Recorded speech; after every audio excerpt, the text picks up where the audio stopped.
দেখো খয়রা মাছ দিয়ে পটল দিয়ে আমি ঝাল করেছি।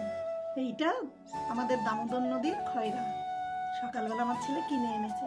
আর কিভাবে রান্না করেছি সেটা যদি দেখতে চাও ভিডিওটা প্রথম থেকে শেষ পর্যন্ত অবশ্যই দেখো। সবাই ভালো থাকবে আর ভালো খেতে পারবে, আর পরপর নতুন নতুন সুন্দর সুন্দর রান্না হবে।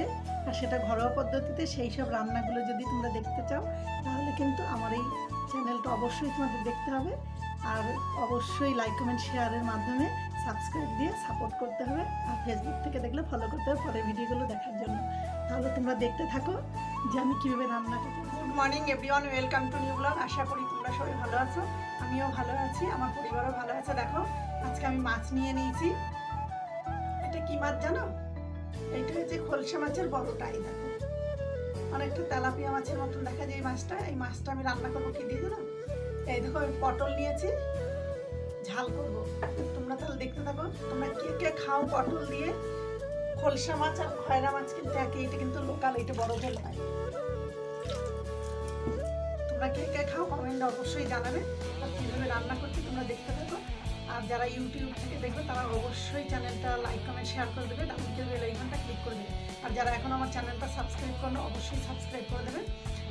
আর যারা ফেসবুক থেকে দেখছো অবশ্যই তারা চ্যানেলটা ফলো করবে পরের ভিডিওগুলো দেখার জন্য। তাহলে তোমরা দেখতে থাকো আমি কীভাবে মাছটা রান্না করছি। তাহলে সমস্তটাই আমার সঙ্গে দেখতে থাকো, আমি শেয়ার করছি তোমাদের সাথে।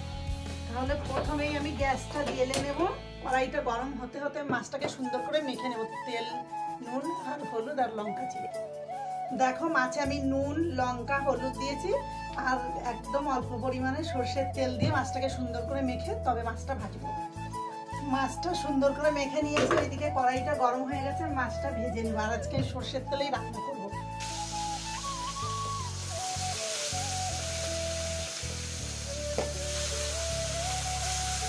জানো তো আমাদের বাড়ির কাছেই, বেশি দূরে নয়, ওই 15 থেকে 20 মিনিট লাগে দামোদর যেতে।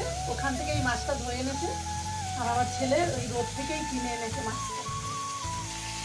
দেখো মাছটা দেখে কিন্তু মনে হয় অনেকটা তেলাপিয়া মাছের মতো। মাছটা ভাজা হতে হতে আমি পটলটাকে কেটে দিচ্ছি।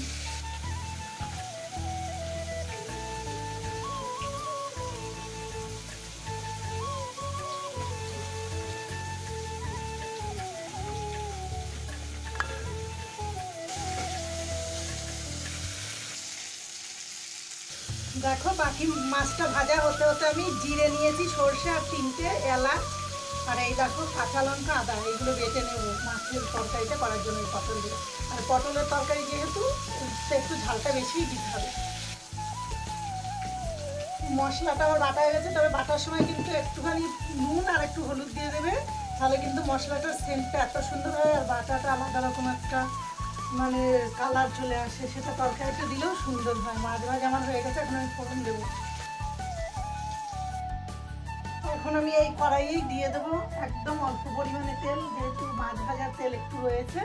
আর দিয়ে দেবো রাঁধুনি ফোড়ন। রাঁধুনিটা লাল হলে তারপরে আমি চিড়ে রাখা লঙ্কা, এই যে মাছটা মেখেছিলাম ওইটা দিয়ে পটলটা ফোড়ন দিয়ে দেবো।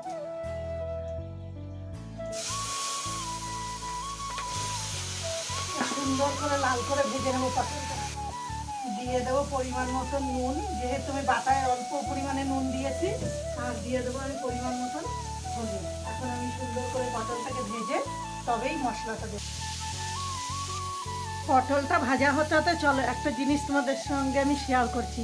চলো দেখবে আমার গাছে ফুল ফুটেছে, আমি তুলবো রান্নাটা হলেই।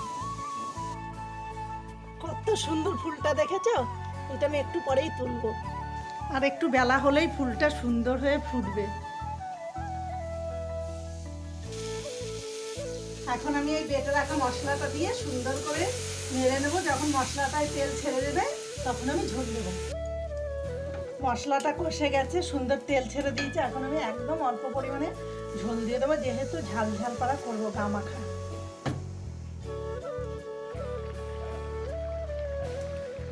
তরকারিটা ফুটে গেছে, এখন আমি মাছগুলো সব দিয়ে দেবো। দেখো পটল দিয়ে খয়রা মাছ, এটা নদীর খয়রা, ঝাল ঝাল তরকারি করেছি। তোমরা অবশ্যই করে খাবে, ভালো লাগবে। আর ভালো লাগলে আমার পাশে থেকো, অবশ্যই সবাই ভালো থেকো। টাটা।